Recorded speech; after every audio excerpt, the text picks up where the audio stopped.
to show you how to set up the Distortions Pumpkin Stalker. And the first thing you notice, it comes in a very small box for such a big thing. We kind of designed it that way. It's a little like a magician's top hat. So,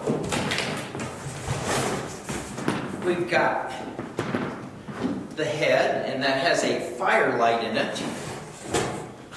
The lower part of the stalk. The upper part.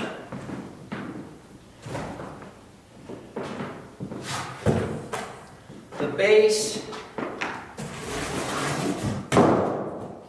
And some freaky fabric. We'll go over that in just a minute. You start by putting the base down. The long legs go in front because it tends the weight tends to go forward.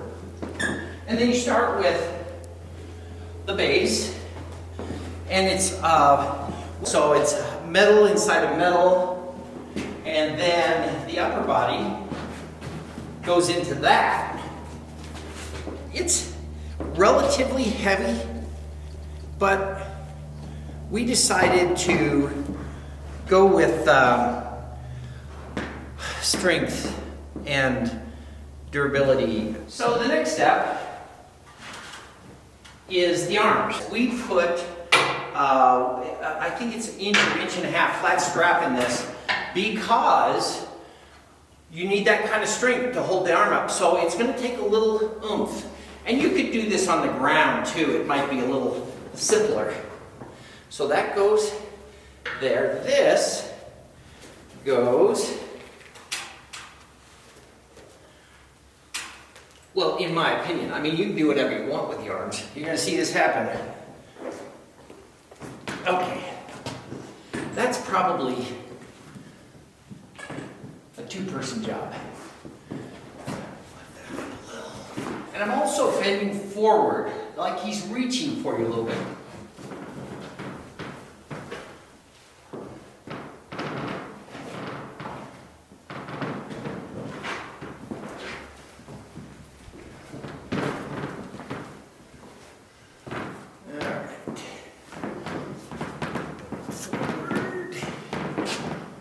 Okay. The next step is to take the head. Now it is entirely possible, especially if you have a person helping you, to lay it down, assemble it, bend the arms, stick the head on, and then swing it up. So pull the cord out of the head and then just slide it down onto the metal, and voila.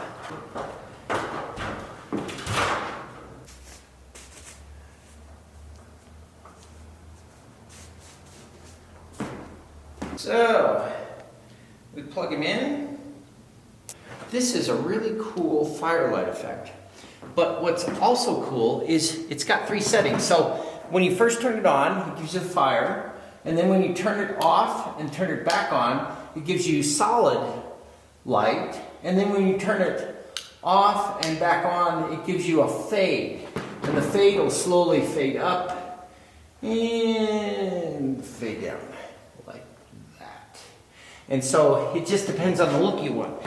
So that's all there is. Now we decided to show you how to put it together laying down in case you didn't have a ladder, didn't want to get up on a ladder, or whatever. And it's similarly easy. But so I'm going to unplug this. And we're just going to lay him down.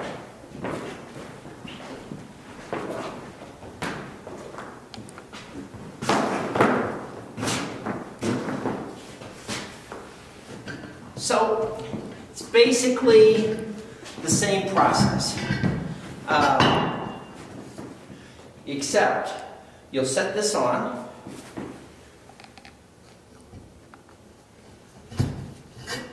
lay it down, and slide this on, and make sure that's in.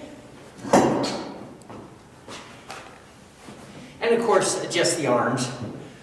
It's going to be a lot easier to adjust them on the ground like that, I'll tell you that. And then lift it up just enough to see what you're doing to get the head on.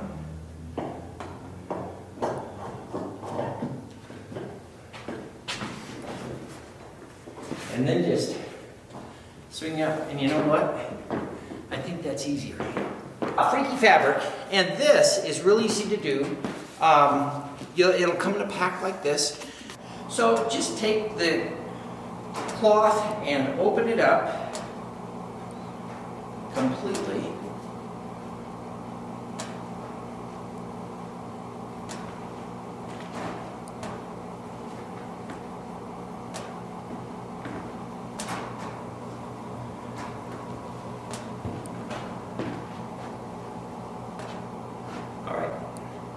Now this is not precision measurements by any stretch of the imagination, but about half you'll want to cut it, and I'm cutting it not half the skinny way, half the fat way.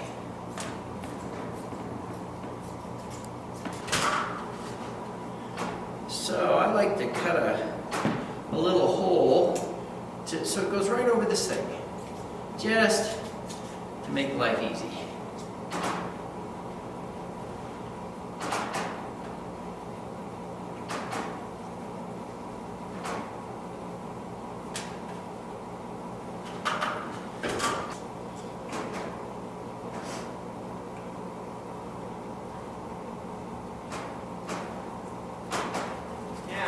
Things that'll help this process. One's a goatee and one's sticking your tongue out like this.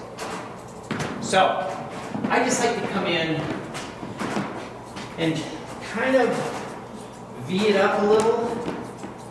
I don't like it hanging over that too much, but I mean, this is, you decide what you want. Now this back piece is fine. We've painted the back of this piece. Normally flat back stuff is just the color of foam and stuff, but we thought, well, this is going to be outside stuff, so we go ahead and paint it. But the creepy cloth, you can kind of stick it on, cover that, and it just makes it look all that much better.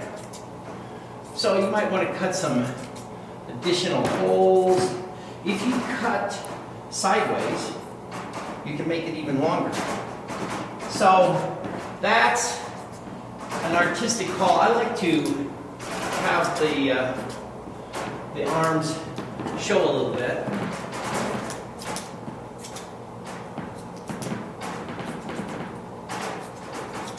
Now, the last thing, if it's indoors, doesn't matter. But if this is going outdoors, I would put some hot glue. We don't have that up too much.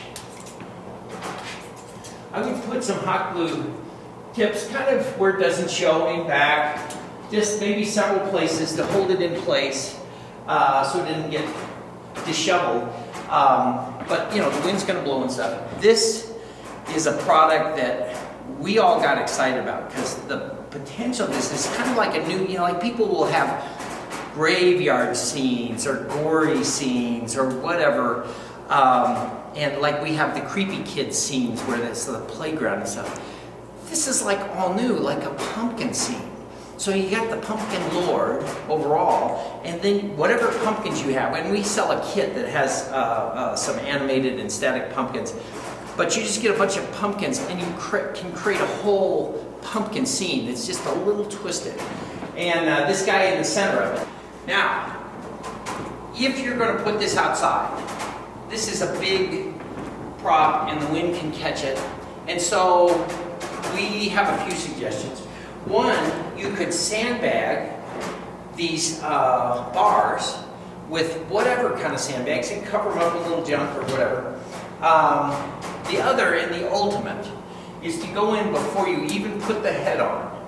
And there's a bar that sticks up, and just, you could drill through the bar, both directions, whatever, 1/4 inch down or something, and then take cable and make those cables run out. Oh, I'll bet you, we're talking 10, 12 feet. And you've got 4 of them. So and then you go into the ground with tent stakes. And they make cheap plastic tent stakes, but something pretty stout, something you can't pull out by hand. And you hammer those in at an angle at the 4 corners, 2 up there, 2 back there, string your cable, get it taut, and then cable clamp it there. Like if you do go the wire route and you have children that like to run in the yard, you might figure out a way to kind of keep them from running into those wires because they'll be pretty invisible. Another possibility for how to stake it down is to take the corners of this metal, and if you got some kind of, now they make some little lawn things that are like this long, those aren't going to do nothing, but if you found some big metal, like you could even make your own out of thin rebar and just bend it into U shape and hammer it into there. There's a lot of different ways you could anchor this to the ground. Another thing, if you're wanting to use this outside for the whole month of October, that could help is, and a lot of people use these indoors in haunts and things, Krylon UV protectant clear. So Krylon makes this clear spray that's matte. It'll say matte finish, Krylon matte finish, and then it'll say UV, and that's important. There's a glossy version and a matte. The matte is what I would recommend. And you just spray the whole thing thoroughly with matte. Now, when you get to the teeth, you've got 2 options. You can either miss the teeth and just keep them shiny that way, or you can spray them with matte so they're also protected, and then come back with the same stuff, Krylon, but use crystal clear that's glossy, and just bring the gloss back that way. That way even the teeth are protected. Now if it's a prop, now this one doesn't have epoxy eyes, but just for the record, if it's got epoxy eyes, you'll need to cover that up with, maybe put your gloves on your fingers and hold it over the eyes, or like the blue masking tape for painting, cover them with that, and then spray it, so that, because that's a gloss you're not gonna, you can't get with a spray can. So you've got them all put together, you got the cloth on, you got the lights going. The last part of making them really creepy can be fog and lighting. And if you look at the way we presented it, we basically got a fog machine behind him and put a light, a colored LED light that shone through the fog, and that just made it look amazing. And so, you know, those little details can make a prop go from wow to wow.